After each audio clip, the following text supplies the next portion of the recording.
joy is actually a paradigm shift. It's a decision.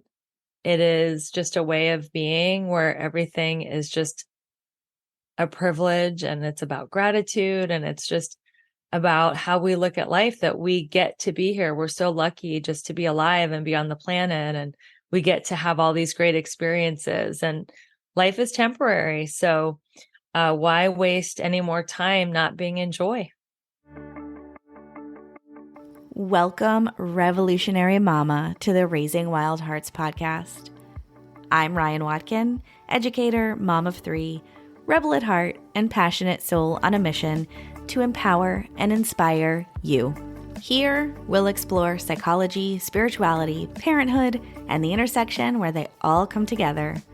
We'll discover how challenges can be fertile soil for growth, and that even in the messy middle of motherhood, we can find magic in the mundane. Join me on my own personal journey as I talk to experts and share resources on education, creativity, self-care, family culture, and more.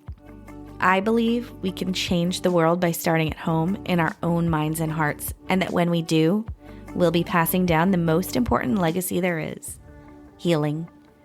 And so it is.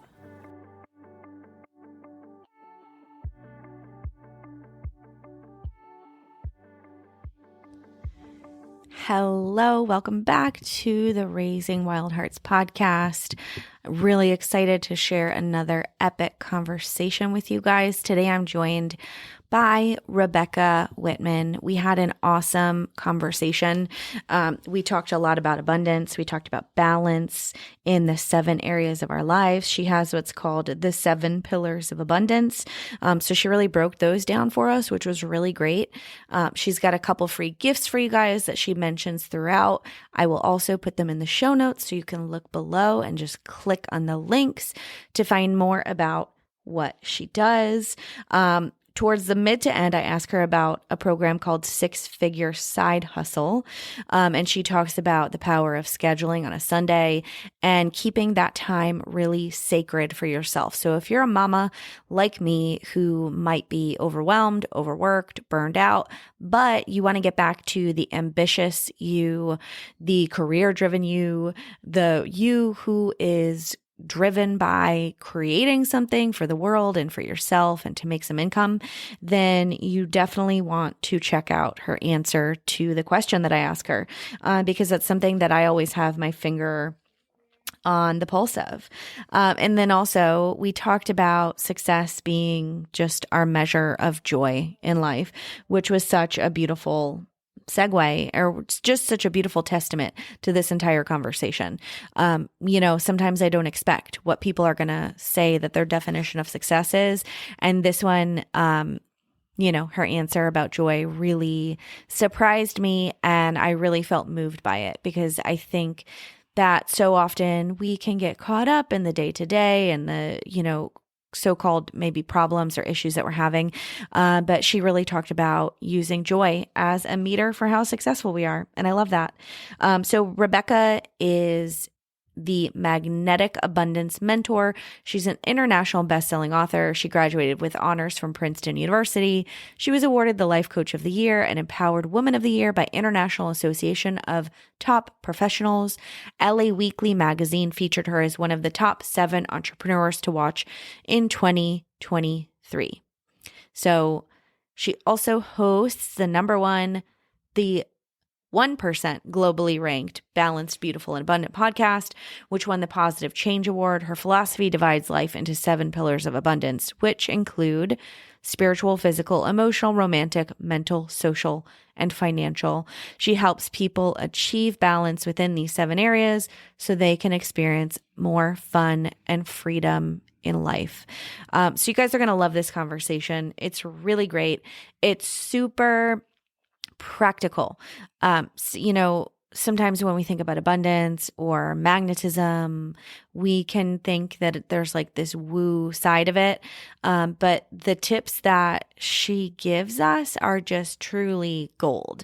And honestly, like after this conversation, I felt really motivated and inspired just to pick one of the tips that she provided, because it like so many amazing takeaways are in this conversation. So if you really, really want to get into it, like get out your notebook and take some notes, because she's got a lot of different tips and tricks to help you align your life. And I know that we all need that.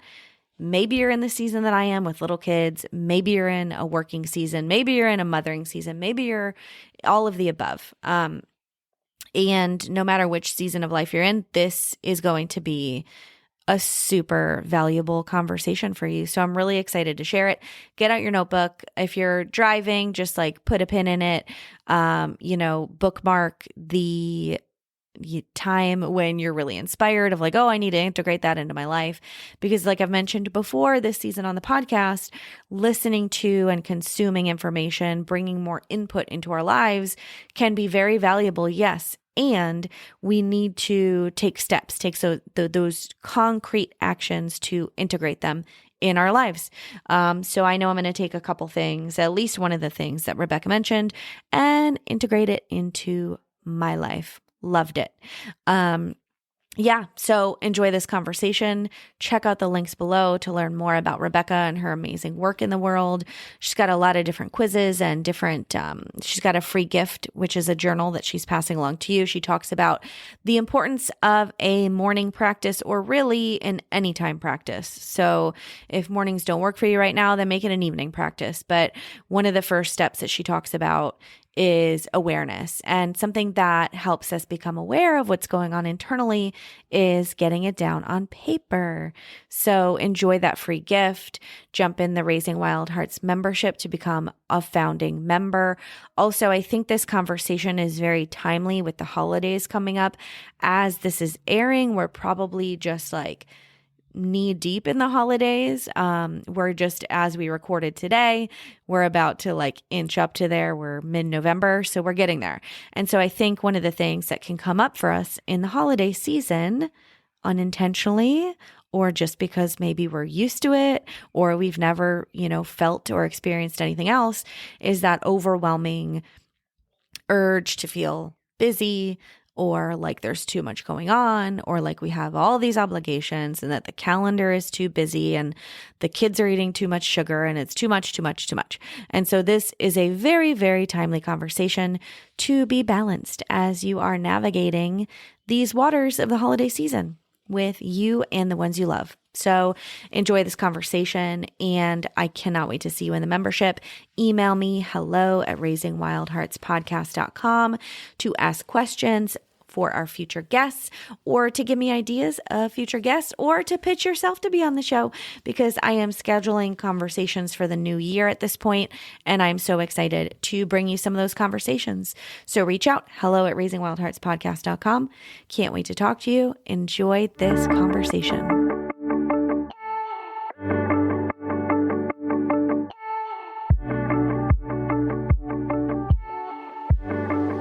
Hi, Rebecca. Welcome to the Raising Wild Hearts podcast. Hi, Ryan. It's great to be here. Yeah, it's great to have you. I'm really excited to chat. You've got a number of amazing accolades. You help women go from overwhelm and burnout to balanced, beautiful, and abundant, which I'm pretty sure we all want. We all want to feel balanced, beautiful, and abundant. So I think this is a really, really important conversation. And I'll start out by framing, I'm in a bit of an overwhelmed season in my life, and kind of riding the waves of what that feels like. And, even day to day, sometimes there's like a reprieve, and sometimes it's just a very intense day for a lot of different reasons.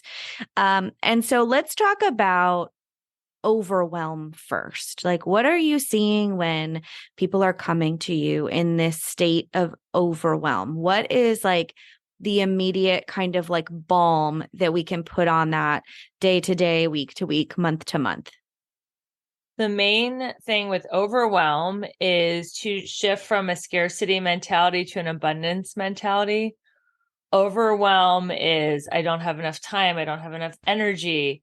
I have too much going on.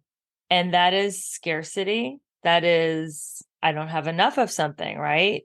Whether it's time, whether it's energy, whether it's money, or I have too much, right? Too much going on, too many kids, too many people are pulling at me.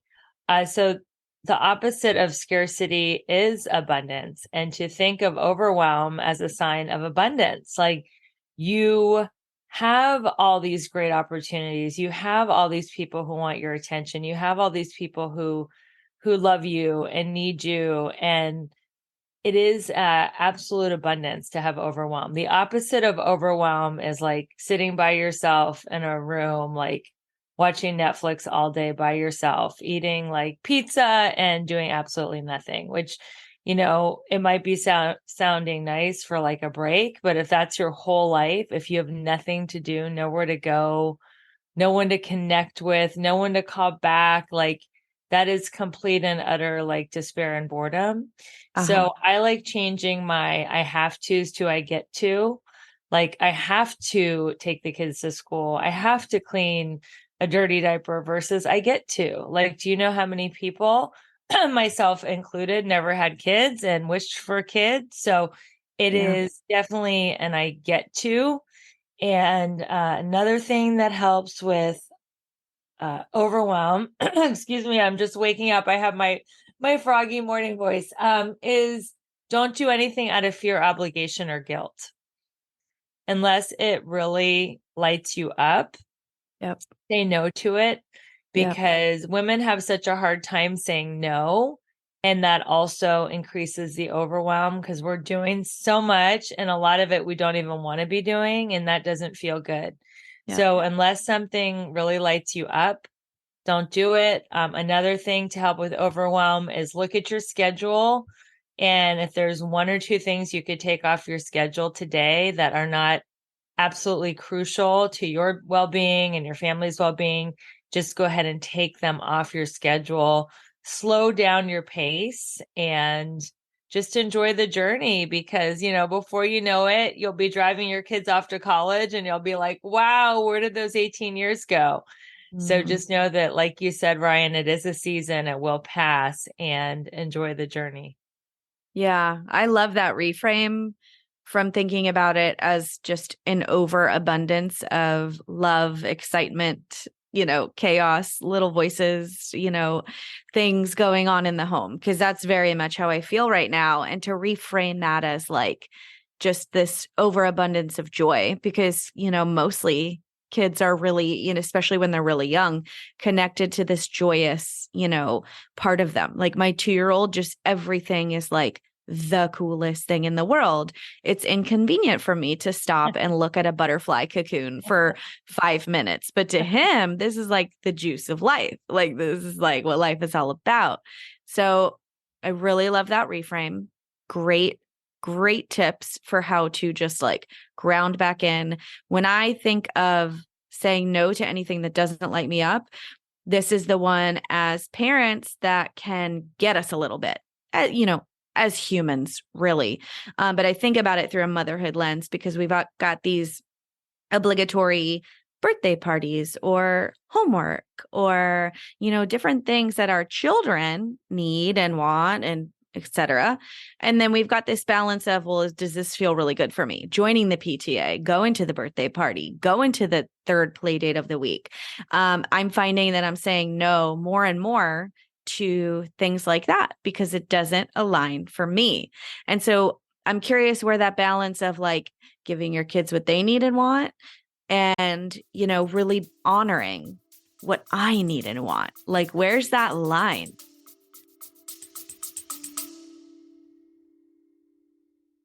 Hey, it's me, Ryan. So, something I do every single day to invest in my growth, besides connecting with the humans on this podcast, obviously, is reading. Reading is where it all started for me. I was 5 when I became obsessed with books, writing them, reading them, collecting them. I love how I can get inspired with new ideas and stories and ways to grow. That's why I ask all my guests what they're reading. And finally, you can check out all the book recommendations from the experts and authors on the show in one place at raisingwildhearts.com/books. There are some life changers in there like You Are the Placebo and a few hidden gems like Sacred Motherhood and Living, Loving, and Learning. So if you want to get your hands on your next great read, check out the full list by heading to raisingwildhearts.com www.harmonizing.com/books. Okay, back to the show. Well, I would say when a kid is really, really young, like 0 through 5, you are literally just keeping them alive, because they're just getting into trouble and they're getting into things that could be dangerous. So, as a mom, young mom, that's your number one priority. Mm-hmm. Their safety, feeding them, clothing them, giving them shelter. I think that's, your priority, until they're 18, but really 0 to 5 where they could like endanger themselves. So it's a very vigilant era. Right. Um, but also the little things like the PTA meetings, there's a lot of alpha women that left their career to raise kids and they still have ambition and drive. And they put all that ambition and drive into being the president of the PTA, making sure their kid has the healthiest, most organic lunch, like being the mom who only, puts her kids in organic cotton clothing or whatever. So just let those women win and know that those are not your battles right now. Yeah. And, if it doesn't really light you up, I still will say the same thing. If it's not your child's safety and keeping them alive and healthy and on the planet, if it's just little things, if you have to go to a birthday party and your kid really wants to go, then go. But maybe, you are not at the birthday party the whole time because there's other parents there. Maybe you are like running a couple errands and picking the kid up at the birthday party in a couple hours. Like you don't have to be at every single thing when there are other adults there present, especially a lot of adults like at a birthday party. You can also go to the car during the birthday party and do like a guided meditation for 10 or 15 minutes if you're exhausted. And, because when the reason why I tell women don't do anything out of fear, obligation, and guilt, because when we show up burned out and when we show up depleted and exhausted and like, oh, I can't believe it's another kid's birthday party. Why are they all born in the same month? Right. Then we're not really being our best self. We're not being of service. We're not being joyous and gracious to the other kids or the parent who's hosting. And it's better to refill your tank and show up to things where you are actually giving from your overflow, not showing up in depletion and burnout. Mm-hmm. I think this is a good segue to talk about the concept of balance. And I once had a coach many years ago tell me that there's no such thing as balance. And I can't let it go because I'm like, yes, there is. I'm like a rebel at heart. And so I want to like argue how right I am. But I practice yoga. I know like there's like this, I almost feel like it's like a universal law of balance. Like there has to be balance in the universe, in my opinion. And so I've been on this like journey to deconstruct what this means in my mind, in my life. And you talk about 7 pillars of abundance. So it's 7 areas of our lives. How do we balance all those areas of our lives? And why are you so invested in like balanced is the way? Let's break that down a little. Yeah, I really think that there are 7 key areas of life, and they are spirituality, health and fitness, emotions, romance, mental, social, and financial. And you don't have to do all 7 areas every minute of the same day. I think of it more as like harmony rather than balance. If you think of 7 instruments in an orchestra, sometimes it's the saxophone, sometimes it's the flute, sometimes it's the drums. Like there are different things that you focus on in different times during your day or your week. So I think when women think I have to do everything the whole exact on the same time schedule, they get mom guilt. They're like, oh, when I'm working really hard, why am I not with my kids? What are my kids doing? Or when they're at home with their kids, they're like, I'm letting all my potential go. I was so smart. I could have this like kick-ass career. And now I'm just a stay-at-home mom. Like, so I think being present and being mindful of what you're doing while you're doing it is important. And I think of planning your week like a HIIT training class. High intensity interval training is when you do one exercise for a couple of minutes and then you take a break. And you do one exercise for a couple of minutes and then you take a break. So you schedule your week, and the thing that to me is a non-negotiable is the morning practice. I am a huge believer of writing in a journal. I'm actually going to give this as a gift to your listeners. I met this woman named Janet many years ago at a 12-step meeting. She gave me these life-changing journal prompts. I've been writing these journal prompts out every morning. I added a few powerful ones of my own, and I write every morning in an abundance journal. It's a non-negotiable. And sometimes I don't do it right when I wake up. Like today, I was running a little late, so I'm going to do it right after this podcast. Or if you're really not a morning person, if you have little kids, do it while they're at school. Do it when they're in bed at night. It doesn't really matter if you do it in the morning or the afternoon or the night. Just do it every day. And I promise you guys, after 10 days, you'll have a breakthrough. You'll have a miracle. You'll have a shift. So I do a morning practice every day, which includes journaling, prayer, meditation, reading from spiritual literature. That's a non-negotiable. That's 7 days a week. 5 days a week, I'll exercise. So that's the second pillar, fitness. The third pillar is emotional. That's a constant mental discipline, kind of what I was saying about overwhelm, changing my inner dialogue and my outer dialogue from a scarcity conversation to an abundance conversation. Going from there's not enough time, there's not enough money, there's not enough energy to do what I need to do, to I have plenty of time, I have plenty of money, I have plenty of energy. When I'm committed to something, my energy expands, time expands. So find that commitment in your heart. Get passionate about whatever you're doing, whether that's building a career or child rearing or doing both, because they're awesome things to do. And they're things that you can get really passionate and excited about. The next thing after emotion is romance. And we have my husband and I, we're newlyweds. We're coming up on 2 years of marriage. We have one date night a week, no matter what, where we leave our cell phones in the car and we are connected and we're present. We also love to work out together 2 or 3 days a week. And we love walking our new dog. The dog's behind me. If you're watching this on YouTube, we have a beautiful 6-month-old black lab named Indigo. So romance is something that we cultivate every day, but we do have one date night a week. The next pillar after romance is mental. And that is something that you can do in the nooks and crannies of your day. You can listen to an awesome podcast like this one, Raising Wild Hearts. You can listen to a YouTube video, an Audible. You can learn a new language. You can do practice a new recipe. Anything that expands your mind doesn't take all day long. You can just listen to something while you're driving or doing household chores. The next thing is social. And I really feel that we are lacking in community right now. We're hiding behind our cell phones and our tablets and our computers, but we're not connecting.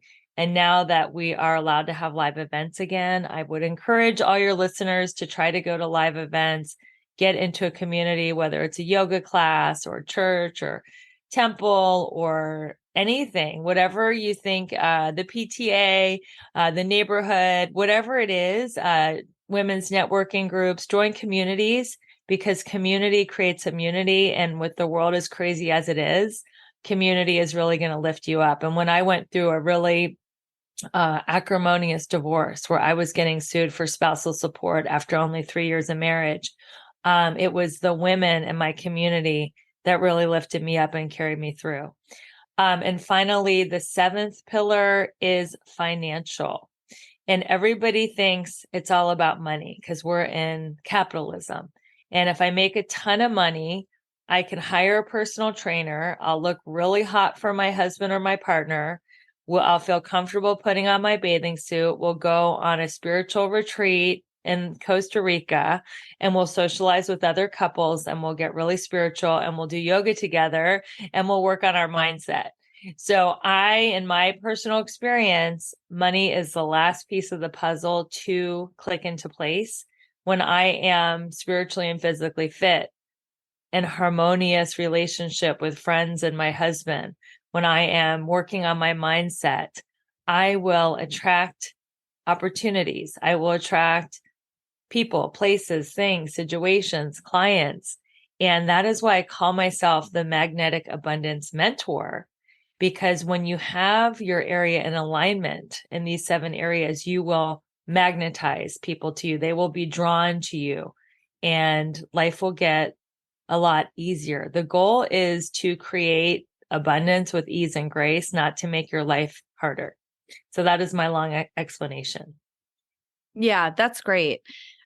It's all, it's all so nuanced too. I love that you point out that finances aren't actually about the money. I mean, money is like a made up system that we've created to trade for goods and services that we value.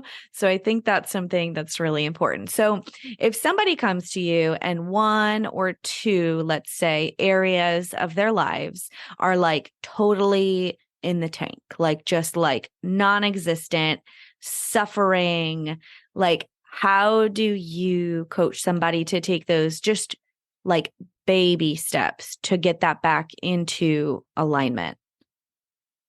I would acknowledge them first for knowing that one area of their life is in shambles. I actually have a really fun free quiz on my website, RebeccaElizabethWhitman.com, where you just get to know in the moment if that area of life is in or out of alignment. But if something is really busted, like you're, going through divorce or bankruptcy or having a health crisis, that that area is not going well. So I would ask you, if you're my coaching client, what do you want to create in that area? Like, what is the ultimate vision for that area? Let's say you're having a health issue. What does health look like to you? How do you want to feel in your body?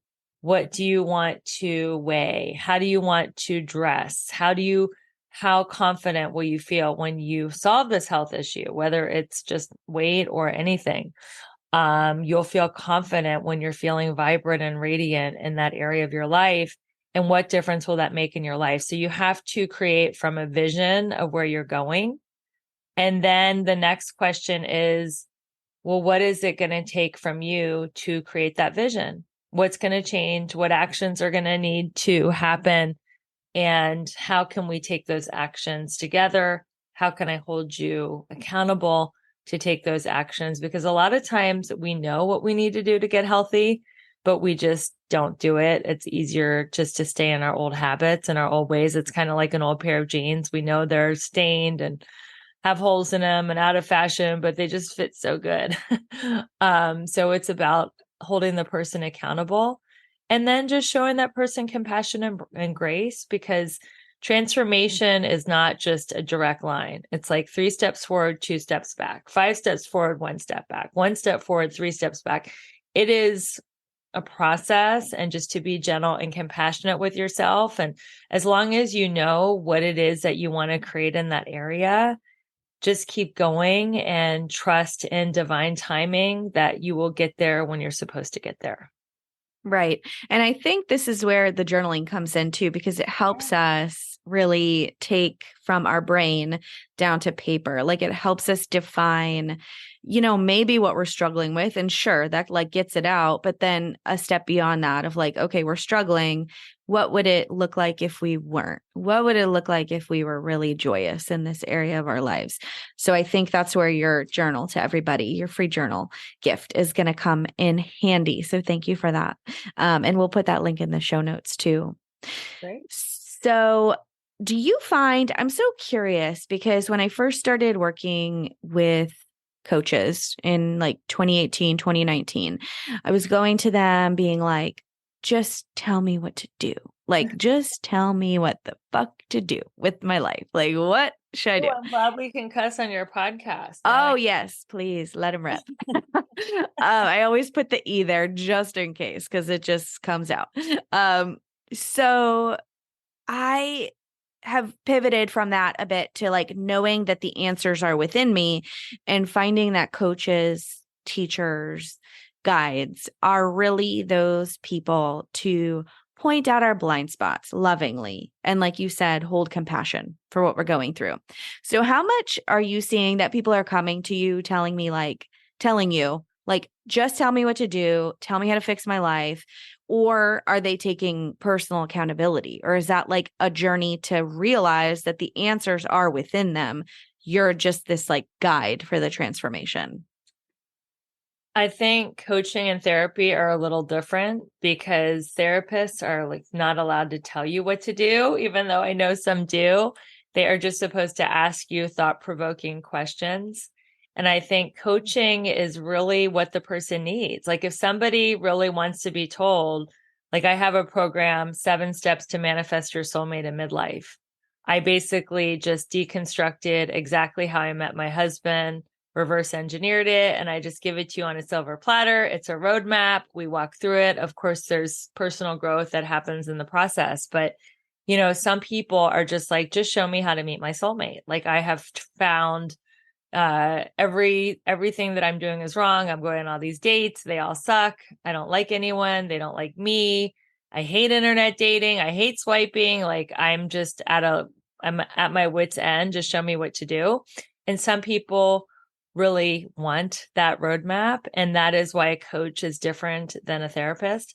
But then along the journey of taking them through the roadmap, I ask them a lot of thought-provoking questions so they can kind of see their old patterns, see their limiting beliefs, see how they want to reinvent themselves and show up differently. So to me, it's really a nice combination of giving them directed action, giving them homework assignments, but also letting them come to their own conclusion about how they want to show up and act and be differently. Because we create from how we're being, not from what we're doing. People think it's have, do, be. Like I'll have my soulmate, we'll do cool things together, and then I'll be happy. But it's actually be, do, have. When I'm being a loving, magnetic, amazing woman, I'll do things that attract my soulmate, and then I'll have a long-lasting partner. So there's just little tweaks and shifts that we make in the journey. Right. So to me, this is a conversation about manifestation. Would that be a correct assumption? Yeah, absolutely. Okay. So when we want something or we say that we want something, we have to show up as that person who is worthy, capable of holding, having the thing, correct? Yes, we show up as what we want to be. So to go back to the 7 areas, I would tell your listeners to rank yourself on a scale of 1 to 10 in all 7 areas of life and start showing up as if you're a level 10, as if you do have a positive mindset, as if you are magically, passionately in love with your soulmate, as if you are making 6 or 7 figures as a stay-at-home or part-time working mom. Whatever it is, you want to be it before you will attract it. Okay. So how much of that process has to do with like going into the weeds of our childhood trauma, our, limiting beliefs, all the shitty things that we've had to deal with in life? Like, because there's a lot of, spiritual bypassing is like this popular term right now of like, oh, just like be the magnetic person and get the thing you want. But then you don't actually go into like the root of why you feel like I can't find the love of my life. And maybe the root is something that happened when you were 4 years old. But if you just go straight to this like pretending phase of I'm just going to be what I want to attract, then does that thing get completely bypassed? So how much are you telling your clients to like go in the weeds? And I know a lot of this is like can be therapy too, and psychotherapy and different tools like that. But what about you from like a coaching perspective? Yeah, I think what you're talking about is also called toxic positivity. Like instead of feeling your pain and feeling your feelings, I'll just like paint a smiley face and start affirming what I want. And that doesn't really work because it's like, I am going to manifest my soulmate today, but I hate men, like that doesn't really work. Like the universe knows that you're not really feeling it. So it's important to clean up your past, forgive, really let go. And there's work that needs to be done first. You got to look at your childhood trauma, what happened age 0 through 8, what are your limiting beliefs? What are your old stories? Like, let's say it's about men, they just want one thing. All the good ones are already taken. They only want really young women. I don't have the right body, or I'm not the right whatever, race, gender, I don't know anything. I'm too old, I'm too young, I'm too fat, I'm too thin. These are all limiting beliefs. So we have to go in the first couple sessions to your limiting beliefs, change them. And I like to call it the 4 A's of change. The first A is become aware of what your limiting beliefs are. What is your old story? Because you could have the best coach and listen to all the best podcasts, but if you have a limiting belief, it's going to stop you from getting what you want. The second A is acceptance. Like, oh, okay, I have this limiting belief, and I probably had it since I was a little kid, and not to self judge. Then the next A after acceptance is action. Okay, what am I going to do when I'm about to go on a date and I think this guy's not going to like me because all the guys that I like don't like me, and the ones that like me, I don't like. How am I going to shift that? And that would be the fourth A could be affirmation. And that is affirm. Okay, when that old limiting belief comes up, I'm about to go on a date. I'm thinking this guy's not going to like me, or I'm not going to like him. All the good ones are already taken. Let's change that. There are so many available men out there. I easily and effortlessly attract my soulmate. Dating is fun and easy, whatever it is. And that's something that I do in my coaching. I will help you come up with affirmations on the other side of your limiting belief. But first, we have to really understand where they come from and talk about that and get that out. But I'm not a therapist. I don't believe in like living in your childhood and living in your limiting beliefs and like kind of sitting in that self-pity, Right. anger, because that doesn't serve you either. It's more about like, okay, what are they? What happened? Let's let that go. Let's forgive, and let's walk into what we want to create. Right. At a certain point, something has to give. Like you have to let it go at a certain point. It's not, you can't wallow in it forever. I mean, so Yeah. that's like the point that a lot of people miss in healing. We want to stay in that familiar state because that's what we've known and that's what's comfortable. So I love that you did the 4 A's. When I started therapy, like my first therapist that I ever went to 10 plus years ago did the awareness, acceptance, action, but she didn't have the fourth A. She just had the 3. And so there was no affirmation. And so I love that piece added to it. That's gold. So let's see so I'd love to pivot a teeny bit because Sure. this is really relevant for me in my life right now. You have a program, I believe, called 6-Figure Side Hustle. And Yes. you talk about, the importance of having a side hustle, following what your passion is. Can we dive into that a little bit? Because for me, I told you before we started recording, at a certain point in my motherhood journey, my husband and I decided that I would stay home and be this stay-at-home mom. And that was like quite a rocky journey for me. And sometimes still is, like, depending on the day and what's going on. I started this podcast. I'm working on different passion projects in my life. And in my mind, I'm like, not striving. I'm like looking at this concept of ikigai, like what changes the world, what you're good at, and then what you can get paid for. Because it's not just about like having a hobby, like what can you actually do that you're great at, that the world needs, that you can also have abundance from, financially speaking. Yeah. So let's talk about a little bit about financial abundance, side hustles for these, mamas who are child rearing and kind of in the thick of it. How can we do both? That is all about your schedule and structuring your day and what I like to call power hours. So while your kids are at school, I know you have a 2-year-old, so you don't have a lot of downtime, but for those who have all their kids in school, you can work during those hours and schedule power hours.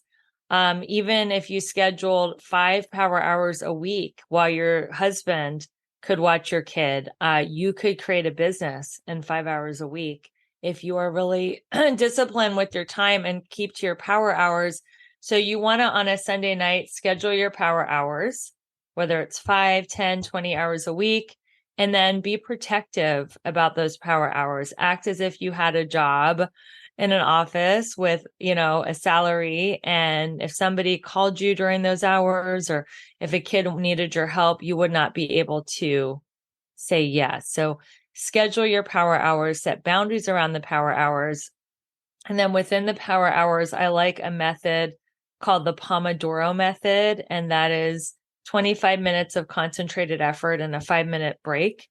So if you can just focus for just 25 minutes and then take a 5-minute break, you could check on your kid during that 5 minutes, go to the bathroom, stretch, check your emails, pet your dog, and then come back. So a power hour is actually 50 minutes of concentrated effort and a 10-minute break. And then if you're not sure what your business should be, I do have a free quiz on my site. It's Discover Your Meaningful and Magnetic Purpose. And you're welcome to take that free quiz. But you can also ask yourself questions like, what do I love to do? What could I talk about for a half an hour without checking my notes? What do I like to educate myself in? Like, what am I constantly Googling? What am I listening to podcasts about? What do I love to geek out on? What am I really good at? Like, what do people come to me for advice in? Are they asking me about recipes? Are they asking me about how to buy a car? Are they asking me about where they should travel, where they should, go out to eat, where they should get their makeup? Like, what am I good at? And then what would I do if I really didn't have to work for money? Like if I won the lottery, or if I had a trust fund and I had more than enough money, like what would I do anyway? And then you want to figure out a way to monetize that.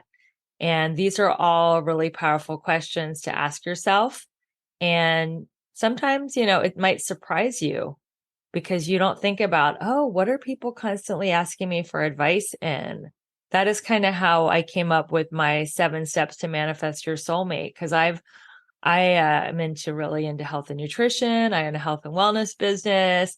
I'm into money. I have 4 businesses. I own real estate. I have a stock portfolio. I didn't really think about how I could serve people with my 7 steps to manifest your soulmate. But I was like, well, my girlfriends are always asking me for advice in their love life. And another great question to ask yourself is like, what do you want your legacy to be? That's another great question. What do you want people to say about you when you're no longer on the planet? Like, she really helped me with blank. And these are all really, really good questions. I had another one on the tip of my tongue and I'm forgetting it, but these are all really, really good questions to ask yourself to find a great side hustle. And then my programs helps you launch that into a real business and monetize it. Awesome. I love that. I love those questions. I think often we can get, I've done this in the past. I've looked kind of outside of myself and seen these different coaches or, different mamapreneurs like doing this kind of side hustle on Instagram or on social media. And I've been like, oh, I want to do that. I could do that. Instead of like looking within to figure out authentically for me, what is the thing? What is the medium? It's a podcast for me, as it turns out, where before I was like, posting on social media and it didn't feel right. And I never really loved it. And so anyway, I just think I love that you ask these questions and allow people to kind of go within for those answers that are there. It just takes some prompting and some probing to figure out what that is, Yeah. So I'm curious if you have like a one size fits all definition for success. Like, what is success to you in your life, and how do you guide your clients to success as well? Yeah. My definition of success is the amount of joy that you feel, because why do we want whatever it is we think is success? Why do we want the happy marriage, the healthy family, the vacation home, the new car, the big income? Because we think when I have this, I will feel happy. I believe that joy is the evidence of God. And if you look at your 2-year-old, he has more joy than anyone you know. He's got it figured out. Like you said, Yeah. he has awe and wonder. Everything is like, oh my God, mom, look at this. This is the coolest thing ever. Um, he has joy. And I think that's what we lose as we get older.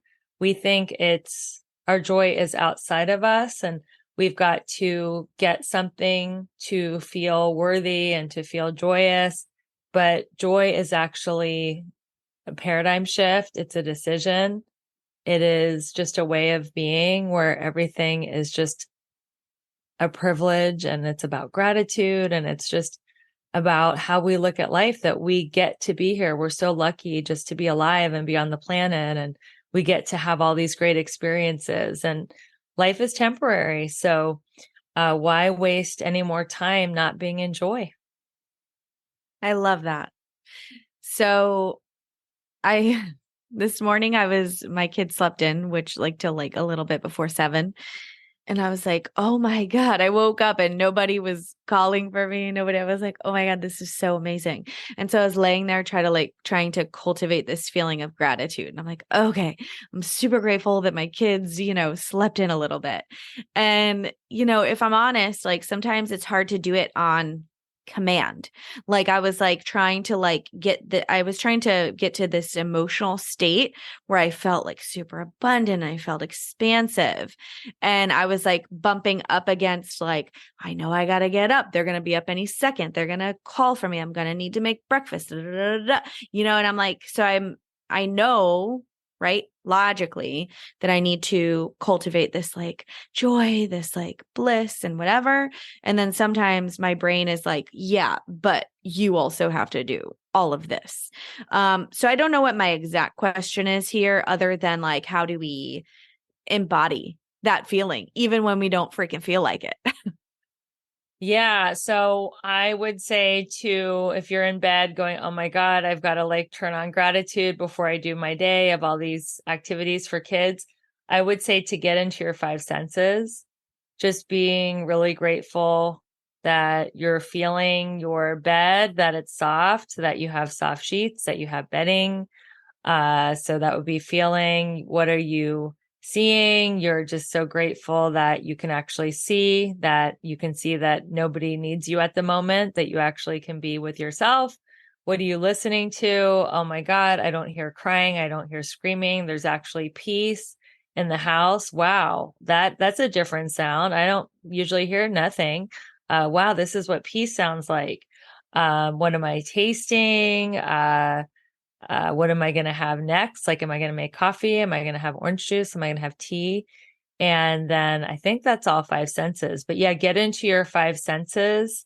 What am I seeing? What am I tasting? What am I feeling? What am I touching? And what am I listening to? And that will ground you in the moment and ground you in your gratitude practice. And then, okay, you're being mindful, you're in your body, and then you get out of bed and you can just stay in that, mindfulness. And I think when we are in our 5 senses, we're present and we're in the moment versus being in our head. Thank you. I recently took a leadership class. It was, I think it was called Head and Heart Leader. I forget the woman's name who created it.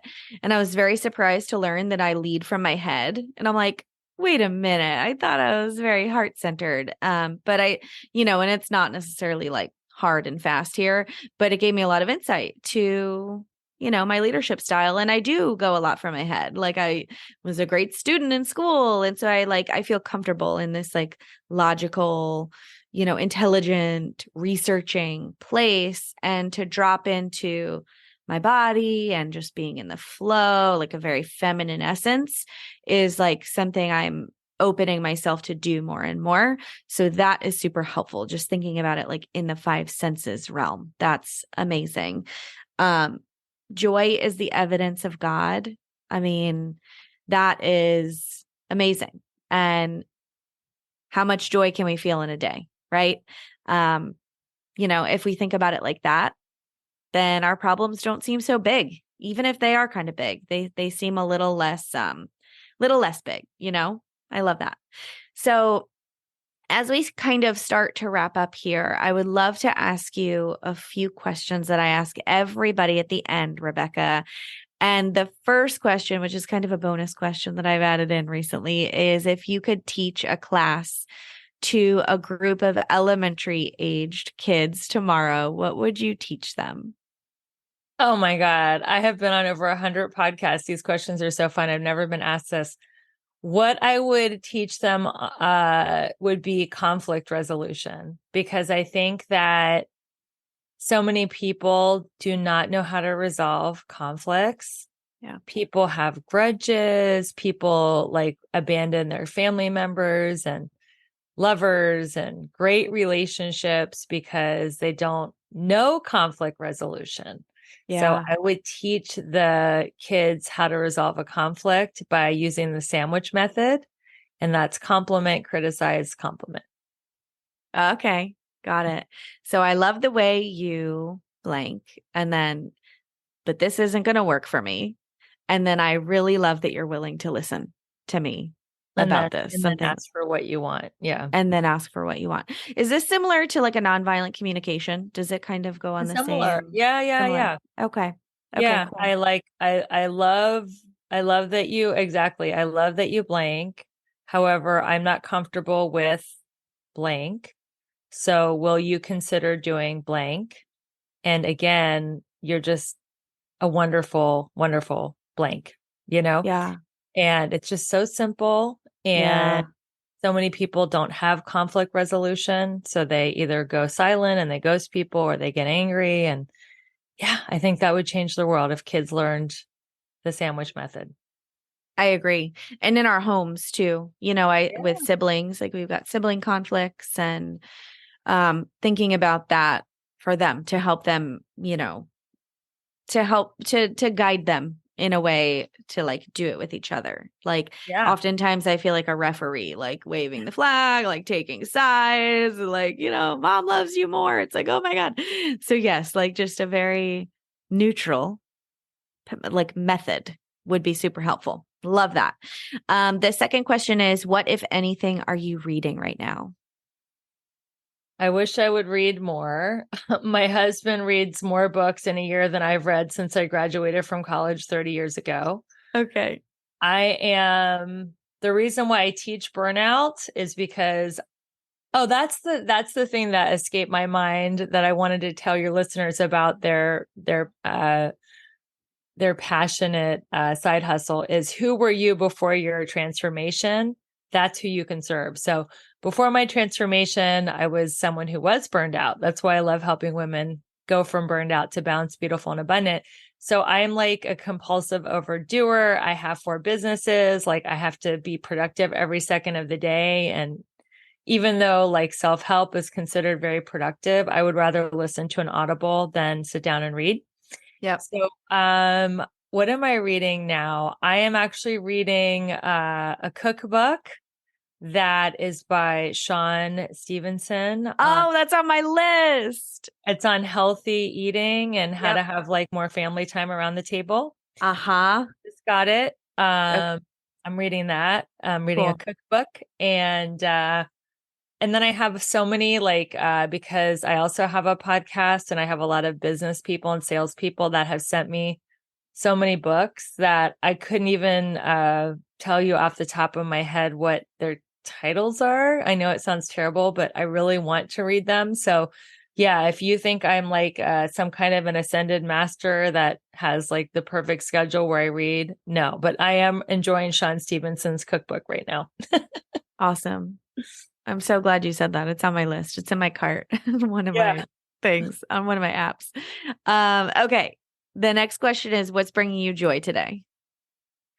What's bringing me joy today is what's behind me. The 6-month-old beautiful black lab Indigo. Hi, Indigo. She's so Yeah, pretty. thank you. What's bringing me joy is today is I have 2 social visits scheduled. Usually I only do like one a week. I'm seeing a friend that I've been friends with for like 20 years, and we're going to go to a 12-step meeting and then grab a bite of lunch. And then I'm also meeting a new friend across town for coffee where we might be collaborating on my health and wellness business. That is really exciting to me. I really love connecting in person versus Zoom. And the fact that I have 2 in-person meetings today with women that I really like and respect is going to bring me a lot of joy today. This podcast brought me a lot of joy. I loved our conversation, and eating healthy always brings me a lot of joy, being very conscious about what I put in my mouth. Mm-hmm. Before I ask you the last question, will you tell us where we can find you and follow you? I know you dropped links throughout, but what's the best place to connect with you?